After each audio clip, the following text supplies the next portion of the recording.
यीशु मसीह तेरे जैसा है कोई नहीं, तेरे चरणों में झुके आसमां और महिमा गाए जमीन। यीशु मसीह तेरे जैसा है कोई नहीं, तेरे चरणों में झुके आसमां और महिमा गाए जमीन। हम गाए होशाना, राजा हे राजा, तेरी महिमा में सदा। तू है प्रभु हमारा खुदा।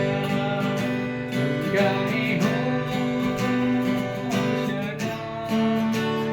राजा हे राजा, तेरी महिमा में सदा।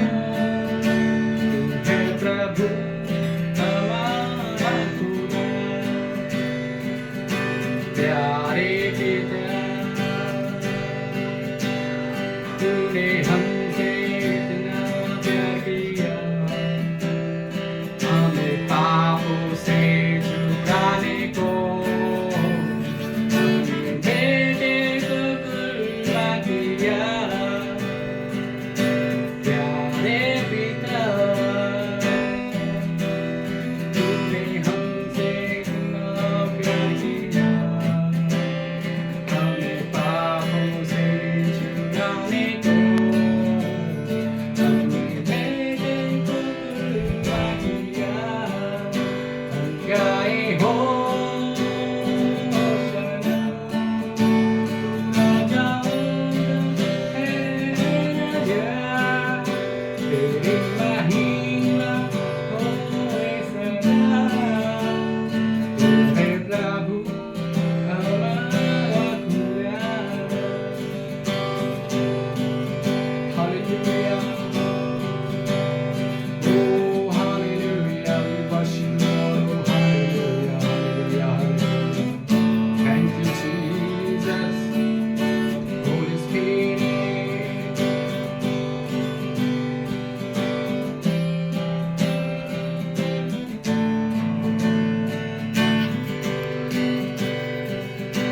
यीशु मसीह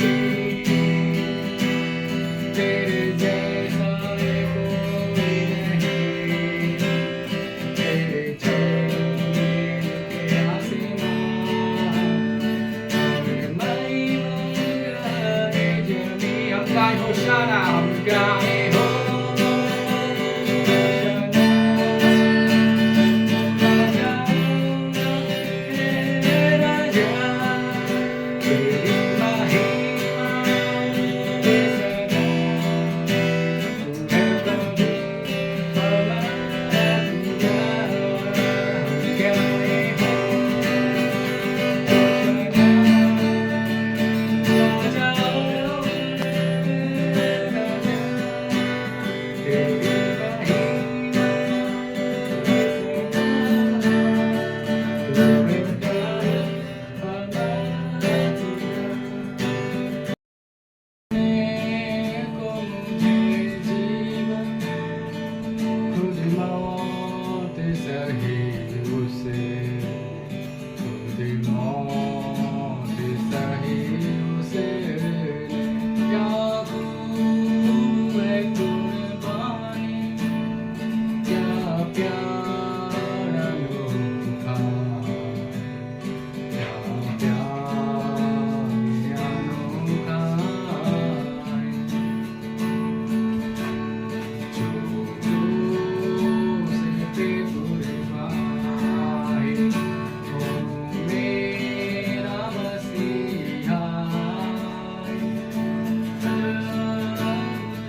पर ताला पड़े,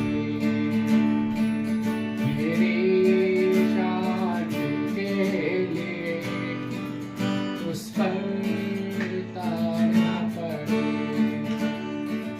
काफी है वो मेरे गुनाहों के लिए, काफी है वो मेरे गुनाहों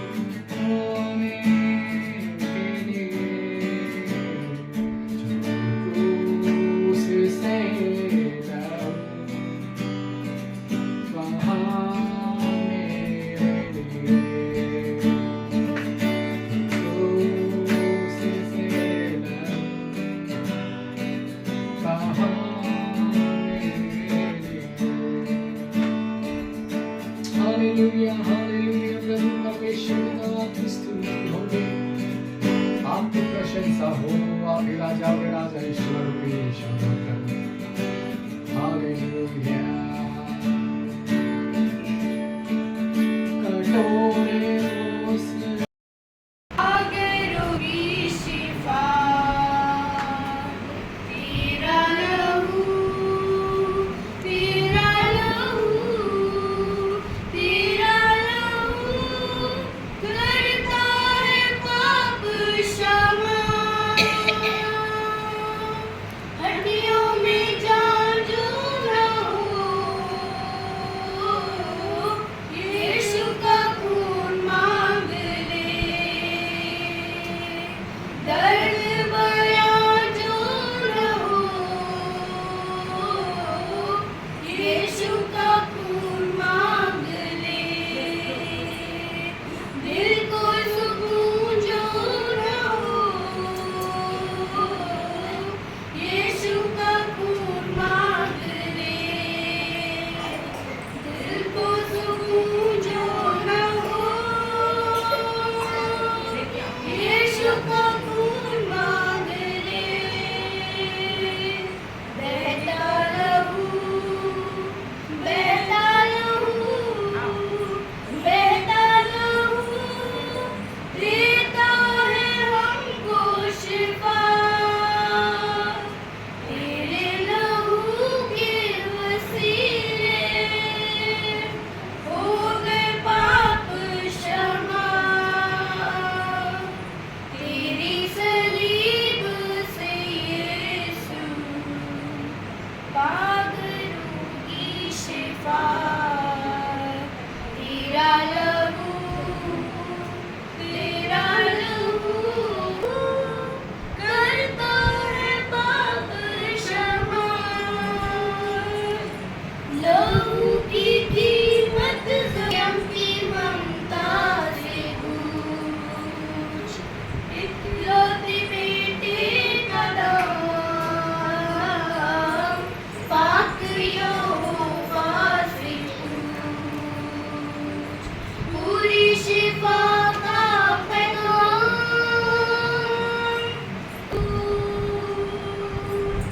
पूरी शिफा का पैगाम कांटों से कोड़ों से पूछ।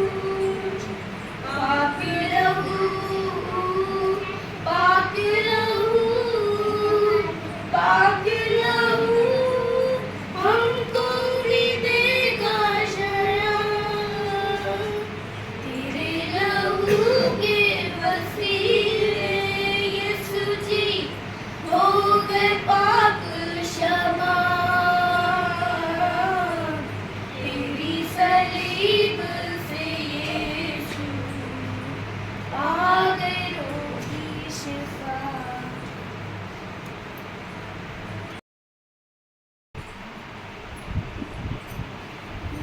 क्योंकि परमेश्वर अभिलाषी है कि मनुष्य जाति के लिए छुटकारे का प्रबंध हो और मनुष्य पापों से स्वतंत्र होकर उसकी उपस्थिति में उसे परमेश्वर के साथ रहे, जिसका जीवन का आत्मा व साथ दिया।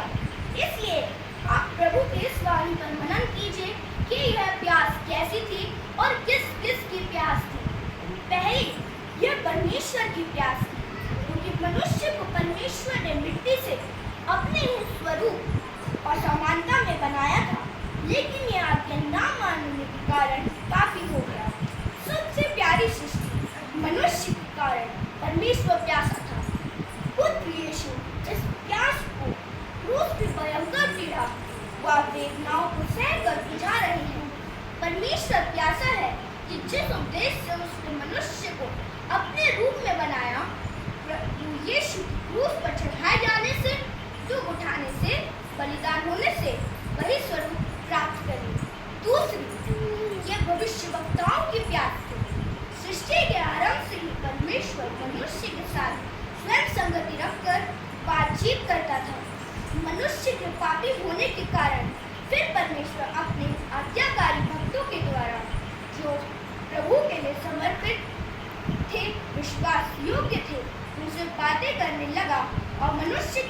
भविष्य में क्या उत्तम है उसका मार्ग, उसकी योजनाएं मनुष्य को इन्हीं भक्तों के द्वारा पहुंचाने लगा।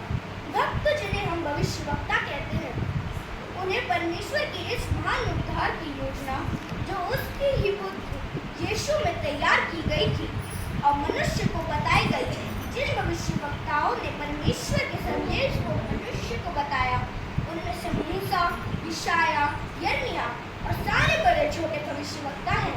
वे स्वयं उसे देखना चाहते थे लेकिन देख ना सके। वही प्रभु क्रूस पर अपने बलिदान दे रहा है, अनंत जीवन पाने के लिए उद्धार के निमित्त अपना लहू बहा रहा है। यही प्रभु भविष्यवक्ताओं की प्यास बुझा रहा है और प्रभु कह रहे हैं कि मैं प्यासा हूँ। तीसरी, ये स्वयं प्रभु की प्यास थी। प्रभु ने अपने पुत्र का नाम यीशु रखा। मरियम यूसुफ को इस बड़ी योजना के लिए तैयार किया और स्वर्गदूत के द्वारा कहलाया कि उसका नाम यीशु रखना, जैसा कि मत्ती उसकी 30वीं आयत में लिखा है। 8वें दिन जब बालक का समर्पण किया गया तो उसका नाम यीशु रखा गया। प्रभु को अपने आने का उद्देश्य मालूम था, इसलिए प्रभु ने बार बार अपनी साक्षी स्वयं दी। हम देखते हैं यूहन्ना 6:30 आयत में यीशु कहते हैं, जीवन की रोटी मैं हूँ, जो मेरे पास आता है भूखा ना होगा और वह जो मुझ पर विश्वास करता है कभी प्यासा ना होगा। यूहन्ना की पत्री उसका 4था अध्याय उसकी 10वीं आयत में भी सामने स्त्री से प्रभु कहते हैं कि जो जल मैं दूंगा उससे मनुष्य कभी प्यासा ना होगा। पानी पीकर मनुष्य फिर प्यासा होता है, परंतु प्रभु चाहते हैं कि लोग बलिदानों में सर्वश्रेष्ठ बलिदान यीशु बलिदान के द्वारा लोग प्रभु को अपना मुक्तिदाता स्वीकार करें, ताकि लोग जीवन देने वाले परमेश्वर के राज्य में पहुंचे। यही प्रभु की अभिलाषा है और यीशु कहते हैं, मैं प्यासा हूँ। चौथी, वर्तमान में यह कलीसिया के सब समर्पित सेवकों की प्यास है। आज कलीसिया व संस्थाओं के कार्यकर्ता सुसमाचार प्रचार के कार्य में लगे हैं। रात दिन लिखित व मौखिक रूप से सुसमाचार प्रचार के कार्य में परिश्रम कर रहे हैं, ताकि लोग यीशु को पहचाने, उसके बलिदान की पवित्र लहू से शुद्ध व पवित्र हो, पवित्रता के साथ उसकी उपासना करें। पांचवी, यह आपकी और मेरी प्यास भी बन सकती है। आपके परिवार, मित्रों व पड़ोसियों कितनों के निमित्त आप प्यासे हैं और उनके लिए हम प्रभु से प्रार्थना करते हैं कि प्रभु उनका उद्धार करके हमारी प्यास बुझाए। इसके निमित्त आप अपना कितना समय देते हैं प्रार्थना के लिए, दूसरों को इस गवाही को देने के लिए आप भी इस परिश्रम को अवश्य करते रहें। प्रभु आपकी सहायता करें। धन्यवाद। आज हमने देखा कि किस किस की प्यास है, प्रभु यीशु क्यों प्यासे हैं। आज यीशु की ये वाणी जो क्रूस पर से कही गई, मैं प्यासा हूँ, यह प्यास उसकी अपनी व्यक्तिगत प्यास नहीं थी, वरन ये सारी मानव जाति के लिए थी। यीशु ने क्रूस की मृत्यु को बोझ नहीं समझा और अब मेरा और आपका ही ये उद्देश्य है और एक लक्ष्य होना चाहिए कि मैं और आप भी यीशु की प्यास को बुझा सके, अपने पापों से पश्चाताप करें, अपने पुराने मनुष्य को अपने ऊपर से उतार कर उसके मार्ग पर चलने वाला मनुष्य बनाए और अपने जीवन का, अपने व्यक्तिगत जीवन का उसको उद्धारकर्ता स्वीकार करें, क्योंकि बाइबल में ही लिखा है और उसका वचन कहता है कि मत्ती 11:28 पद में कहता है कि हे सब परिश्रम करने वालों और बोझ से दबे हुए लोगों, मेरे पास आओ, मैं तुम्हें विश्राम दूंगा। बहुत ही अच्छा तरीके से प्रभु के वचन का पालन किया। काबिल तारीफ वचन नहीं है, छोटी बच्ची इतनी मत घंटे पूरे गया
छठा कलमे की ओर ध्यान मनन करें। ऐसा लगता है कि उस जमाने में प्रभु यीशु मसीह ने अपने वचन को दे रहे थे तो अचानक से आंधी और तूफान आने लगा, हवाएं चलने लगी, लोग भयभीत हो गए। जो आसपास प्रभु यीशु मसीह के शरीर के पास खड़े हुए थे, वो आंधी और तूफान के सामने वो कहने लगे कि ये सचमुच में परमेश्वर का पुत्र यीशु है। और उसके बाद एक बड़ा पूरे देश में आंधी और तूफान छा गया और हैकल का पर्दा भी फटने लगा और वो बात पूरी होने लगी। प्रभु यीशु मसीह ने इस बात को कहा सलीब पर से कि तमाम हुआ, पूरा हुआ। यह ऐसा शब्द प्रभु यीशु मसीह ने बड़ी गंभीरता के साथ, व्याकुलता के साथ में लोगों के सामने कहा। और ज्यादातर भीड़ जो थी वो यहूदियों की सैनिकों की थी और उसके बाद कोई छुप छुप के देख रहे थे और पूरी पहाड़ी जो उस जमाने की गुणवत्ता के भीड़ से भरी भी थी। और प्रभु यीशु मसीह ने ऊंची आवाज में होकर कहने लगे तमाम हुआ, पूरा हुआ। अब ये सवाल होते हैं कि ये कौन सी बात पूरी हुई। प्रभु यीशु मसीह इस बात के लिए लोगों के बीच में ये सोचने लगे लोग कि ये क्या कह रहा है, ये तमाम का शब्द क्यों कह रहा है। प्रकृति ने भी साथ छोड़ दिया और अपने आप को प्रभु यीशु मसीह अकेला महसूस करने लगा और कहने पहले समय में कहा कि तूने मुझे क्यों छोड़ दिया। परमेश्वर तूने मुझे क्यों छोड़ दिया। अब वो अपने आप को अकेला महसूस कर रहा है और वो ये बात कह रहा है कि हाँ, ये बात अब पूरी हो गई। यशाया की किताब में आप पढ़ेंगे और यशाया उसका 53 अध्याय को जब आप पढ़ेंगे तो उसके अंदर यही घटना है। और यशाया की किताब को आप यदि आप कहें तो निकालें और उसमें 63 अध्याय में 63 और फिर एक और अध्याय और उसका 53 यशाया 53 और 63 अध्याय को आप दिखा लेंगे। और इसमें लिखा हुआ है कि जो सुसमाचार हमें दिया गया उसका ये किसने विश्वास किया। यहोवा का भुजबल किस पर प्रकट हुआ, क्योंकि वे उसके सामने अंकुर के समान और ऐसी जड़ के समान उगा जो निर्जल भूमि के फूल निकला। और उसकी ना तो कुछ सुंदरता थी, हम उसको देखते और उसको रूप में हमें ऐसा दिखाई पड़ा कि वे हम उसको चाहते। वह तुच्छ जाना जाता था, मनुष्यों को त्यागा हुआ था, वो दुखी पुरुष था, रोग से उसकी जान पहचान थी, लोग उसके मुंह फेर लेते थे। वह तुच्छ जाना जाता था, हमने उसका मूल ना जाने। निश्चय हमारे रोगों के सह लिया और हमारे दुखों को उठा लिया, तो भी हमने परमेश्वर को मारा कूटा और दुर्दशा में पड़ा हुआ समझा। परंतु वो हमारी अपराधों के कारण घायल किया गया, वह हमारे अधर्म के कामों के कारण कुचला गया। हमारी शांति के लिए उसमें ताड़ना पड़ी और उसके कोड़े खाने से हम लोग चंगे हो गए।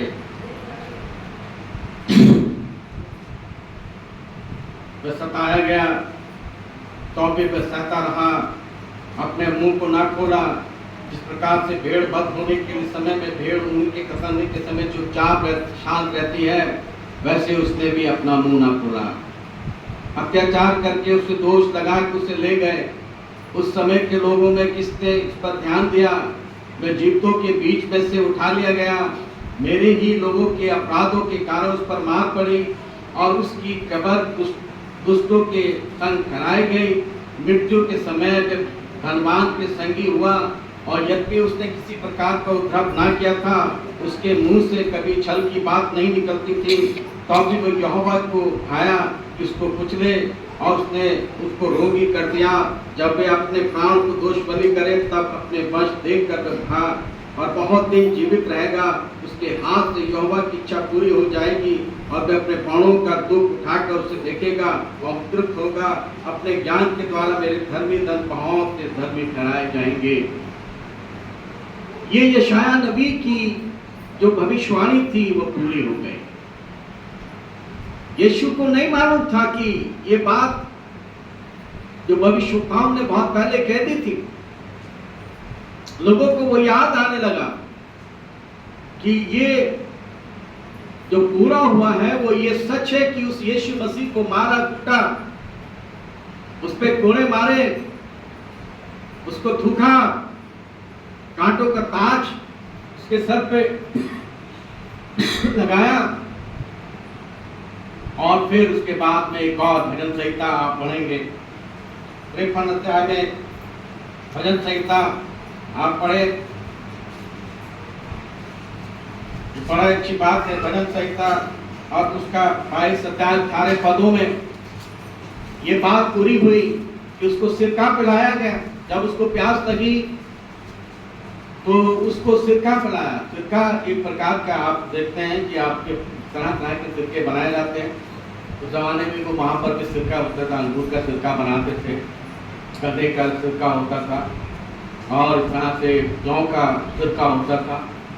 और सिरका जो होता है वो बड़ा कड़वा माना जाता है, और भूखे पेट और प्यासे व्यक्ति को सिरका पिलाया जाए तो बड़ा मुश्किल होता है। बहुत ही कड़वी चीज़, अगर बहुत से एक जलन से आप सिरका जब कहेंगे तो बहुत ही सीने में जलन करता हुआ, काटता हुआ जाता है, अंदर बड़ा काटता हुआ जाता है। ये बात पूरी हो गई कि वो यीशु मसीह को जब वो प्यासा था तो उसको सिरका पिलाया गया। ये बात पूरी हुई। ये बात पूरी हुई कि प्रभु यीशु मसीह ने स्वर्ग के राज के विषय में बता दिया। ये बात पूरी हुई कि प्रभु यीशु मसीह ने सुसमाचार के माध्यम से लोगों को स्वर्ग के विषय में बता दिया। उसने अच्छाई और बुराई के बारे में बता दिया। उसने परमेश्वर की इच्छा को पूरा किया। एक पिता और बेटे की इच्छा के संबंध में उसको रिश्ते की आज्ञा का पालन करने की बात को पूरा किया। प्रभु यीशु मसीह ने इस पृथ्वी की हर एक बात जो प्रभु यीशु मसीह को परमेश्वर ने आज्ञा दी। परमेश्वर ने कहा कि तुम मनुष्यों के बीच में देहधारी बनकर जाओ, और परमेश्वर स्वयं पुत्र बनकर इस पृथ्वी पर आए, और पुत्र बनकर जब इस पृथ्वी पर आए यीशु मसीह में कि वो मनुष्यों की तरह दुख उठाए, तकलीफ उठाए, भूख और प्यास का एहसास करे, लोगों के दुख और दर्द को जाने, उनकी बीमारियों को जाने, उनकी परेशानी को समझे। इस बात को प्रभु यीशु मसीह मन ही मन में ये बात कह रहे हैं कि अब मैंने अपनी बातों को जो परमेश्वर ने मुझसे दी थी वो मैंने पूरी कर दी है। मैंने अपनी माँ की जिम्मेदारी जो मुझे निभानी थी, मैंने उसकी भी बात पूरी कर दी कि मैंने अपनी माँ को दूसरे भाई को जो उसकी रिश्तेदारी में था, भाई आंटी का लड़का था, उसको यूहन्ना को वो दे दिया। उसने कहा कि ये तेरा बेटा है, ये तेरी रक्षा करे। हम कभी कभी अपनी बातों की जिंदगियों में अधूरे ठहरते हैं। हमारी जिंदगी अधूरी है। परमेश्वर फिलिपियों की किताब, इफिसियों की किताब में जब आप पढ़ेंगे तो परमेश्वर कहते हैं प्रभु यीशु मसीह के माध्यम से ये संदेश है, उसके शिष्यों के माध्यम से ये संदेश है कि तुम पूर्ण संपूर्ण व्यक्ति बनो, पूर्ण व्यक्ति बनो, संपूर्ण व्यक्ति बनो, अच्छे व्यक्ति, बलवान व्यक्ति बनो, पवित्र आत्मा के वरदानों से भरो और उसकी इच्छा के अनुसार अपना जीवन व्यतीत करो। भलाई के द्वारा बुराइयों को जीत सको। धन है वो जो मन के दीन है, क्योंकि स्वर्ग का राज उन्हीं का है। हम दीन और नर्म बन के अपने जीवन व्यतीत करें। ये प्रभु यीशु मसीह की शिक्षा, ये बातों को पूरा प्रभु यीशु मसीह ने कहा। उस ज़माने में भी बहुत से देवी देवता थे, उस ज़माने में भी बहुत से ऐसे लोग थे और उन्होंने उन बातों को पूरा नहीं किया होगा, लेकिन यीशु मसीह ने उस परमेश्वर की आज्ञाओं को पूरा किया। मेरे अजीजों, आप देखेंगे भजन संहिता और उसका 69, 21 और 22 पदों को देखें, क्या लिखा हुआ इसके अंदर। भजन संहिता और उसका 69, 69 और उसके 21 पदों में क्या लिखा है, पढ़िए। लोगों ने मेरे खाने के लिए इंद्रायण दिया और मेरी प्यास बुझाने के लिए सिरका पिलाया। ये बात बहुत पहले लिख दी गई और वो बात पूरी हो गई। मेरे अजीजों, अपनी जिंदगियों में बहुत से लोग हैं जो अपने अधूरे होते हैं, मरते दम तक इच्छा को जाहिर करते हैं, इच्छा रहती है, बहुत सी इच्छा बनी रहती है, काश कि अपनी जिंदगियों को पूरा करें। जैसे कि एक छोटा बच्चे का उदाहरण है कि अगर वह होमवर्क करके नहीं जाता है अपने स्कूल में और टीचर ने उसको होमवर्क दे रखा है और वो फिर टीचर को अपनी कॉपी बुला के कहती है दिखाओ कि तुमने होमवर्क किया है कि नहीं है, तो एक सेंटेंस उस पर लिख देती है और वो क्या लिखती है, काम को पूरा करो। बोलिए सब, काम को पूरा करो। आपको भी मेरी जिंदगी में बहुत सा अधूरा है। छोटी सी बात कह के समाप्त करूँगा। हमारी ज़िंदगी में भी बहुत सा अधूरापन है। प्रभु ने मुझे बहुत से होमवर्क दिए हुए हैं। मेरी उम्र हो गई है 60-70 साल की, 35 साल की, 50 साल की, 40 साल की उम्र है और मैं अभी तक अपना होमवर्क पूरा नहीं कर पाया। इसलिए जब अपनी लिखित कॉपी को यानी उस रजिस्टर को प्रभु के पास लेके जाएंगे तो हो सकता है कि प्रभु उस रजिस्टर में लिख दे कि तुम्हारा काम होमवर्क अधूरा है, पूरा नहीं है, इसलिए अपने काम को पूरा करो। फिर वही जो होमवर्क होता है वो पूरा करने के लिए उसको मालूम होने लगता है कि टीचर ने मेरी डांट लगाई है, उसको बेइज्जती होती है बच्चों के बीच में, तब वो बच्चा अपने घर में अकेले बैठ के अपने होमवर्क को आंसुओं के द्वारा लिखता है। बच्चा आंसुओं से अपने होमवर्क को लिखता है और उसको पूरा करता है। मैं भी तौबा और पछतावा और आंसुओं के द्वारा अपने उस कार्यों को जो प्रभु ने हमें दिए हैं उसको पूरा करें। खुदावंद आपको बहुत बरकत दे।